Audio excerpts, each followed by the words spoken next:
like I said, it's very good.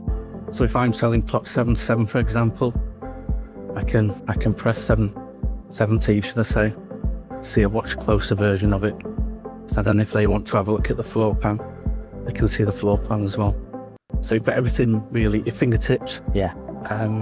So yeah, I think it's a great tool.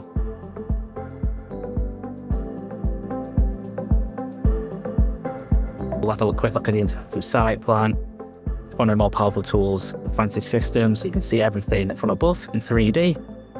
What we can do first, we can maybe filter our search down to something that suits our budgets, our bedroom specifications, etc. And what it'll do is it'll highlight all the available plots.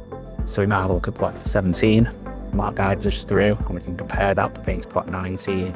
Each one pulling through live information and a little bit of data about the property. We can have from here, we can look at its floor plan.